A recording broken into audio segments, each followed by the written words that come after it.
So I'm going to take a little different tack for this lesson and give you some information before you read the chapter, because I think it may be helpful as you go through the industry analysis stuff. Um, when we're looking at industry analysis, the book will talk about a broad set of stuff that we're doing, but at the heart of it is understanding the nature of the industry.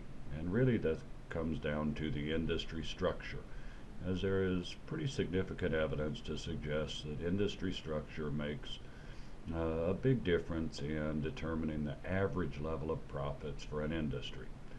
So we need to understand it, and then once we understand it, we can also begin to ask some questions about forecasting likely future profitability, identifying key success factors, and identifying potential strategies.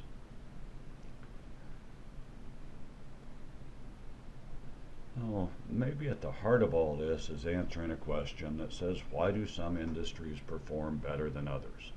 If you look at almost any measures of industry profitability, and we're talking not any particular firm, but the average level of profitability across an industry, you'll find that some industries, like pharmaceuticals, regularly are at or near the top of the list, whereas other industries, for example airlines, are regularly near the bottom of the list.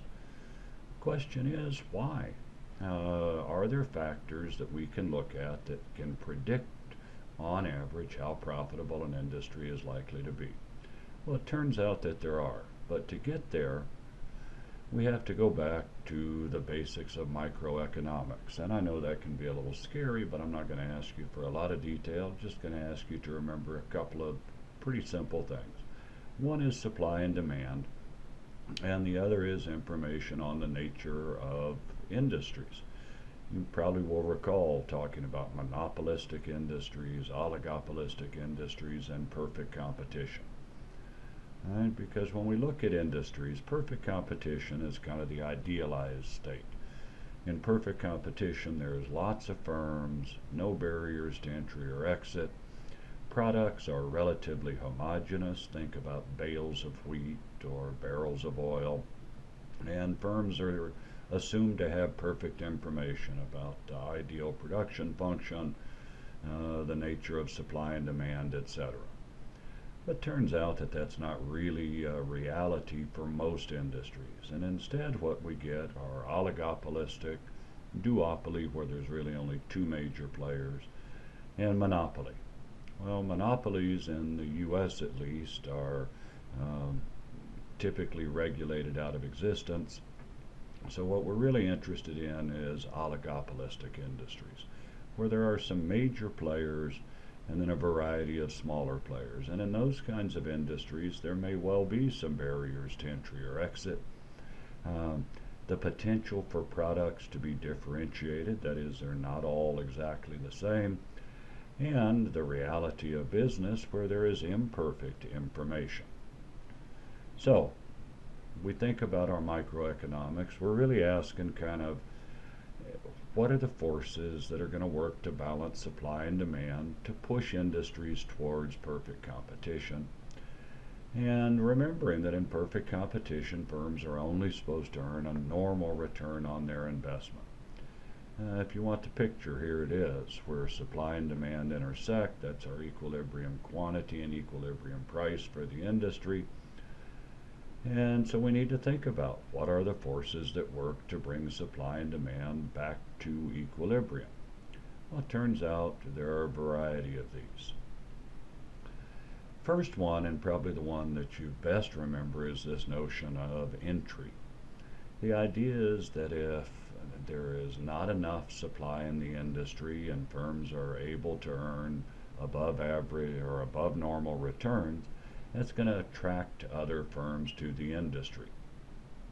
Well, when those firms come in, they're going to add to supply, they're going to push us back down towards that equilibrium point of perfect competition. But it turns out that sometimes there are barriers to entry. That is, firms cannot always easily enter.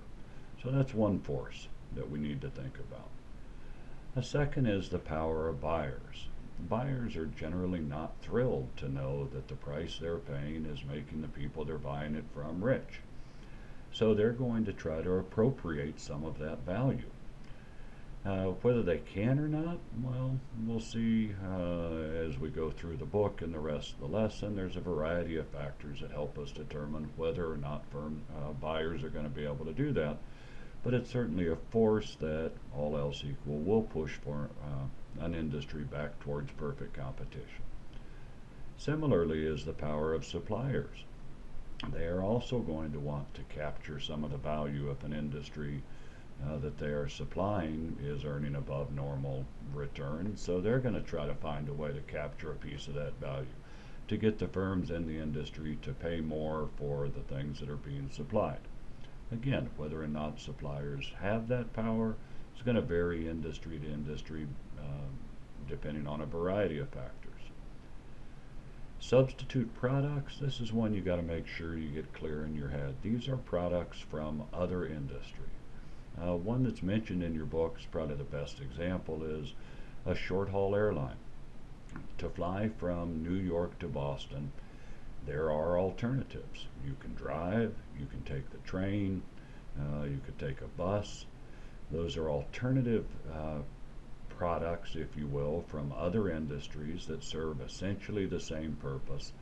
And when there are substitute products available that are really viable, it puts a cap on the profits and the prices that firms in the industry can charge. When there are substitute products, it pushes an industry towards perfect competition. When there are not, they may be able to actually earn above normal returns. And then finally, there's rivalry among firms in the industry. Even when these other factors we've just talked about aren't working, firms sometimes get greedy. That is, they will want a little bit more. Even though everyone is earning money, each individual firm may want a little bit more. And so, for example, in OPEC, they agree on output levels to try to set price at a level, but individual countries are tempted to cheat and grab a little bit more. We'll see that there are various factors that may encourage rivalry or may work against it. So, those 5 forces turn out to be Porter's 5 forces of competition. There's nothing magical about them. They come straight out of the basics of economics. The threat of potential entrants, buyer and supplier power, threat or presence of substitute products, and then rivalry amongst existing firms. So the question we're really asking is, for any given industry, is it attractive? Is it likely to earn above average returns? Now, turns out that in the attractive industries, pharmaceuticals for example, there are many of the 5 forces that are working in favor of the firms that are already in the industry. In unattractive industries, like airlines, many of the forces are working against the industry and pushing it back more towards perfect competition. Said a little differently, in an attractive industry, many, maybe not all, not sure there are many industries where all of them really are in favor, but in many industry, in an attractive industry, many of these will work in the favor of the industry. That is, there will be barriers to entry. Suppliers to the industry are going to have limited power. Buyers are also going to have limited power. There will be limited or no viable substitutes. And there will be limits to rivalry. If those things are in those directions, an industry is likely to be more attractive. So, what we need to try to do with industry analysis is understand the forces and what drives them. Oh, we need to determine which forces are most important in any given industry. That is, are barriers to entry an issue here, buyer, supplier power, etc. And what are the underlying factors that drive these forces? In the chapter, you will see a number of things that help determine whether a force is likely to have an influence on an industry or not, and what it is that's going on with it. I've also, when you get towards the end of the lesson, I've got a little worksheet that you can look at that will talk about those same things, try to help you understand. Once we've made that determination, we can then use it to determine a variety of things. It becomes a very helpful information. We can use it to determine likely current profitability of an industry, and also to forecast where we think an industry is going to be in the future. We can use it to determine key success factors for an industry. That is, what is it that's driving profitability and that firms need to be aware of and find a way to cope with. And finally, we can use it to identify potential strategies, not necessarily the strategy that any particular firm ought to use, but we ought to be able to speculate, given the nature of the industry structure, given the nature of the five forces and the factors that are underlying them, what strategies might work in this industry. So, with that as a basis, now you can go read the chapter. Hopefully that's helpful in helping you understand it. Come back, do the quiz, and then work through the rest of the lesson.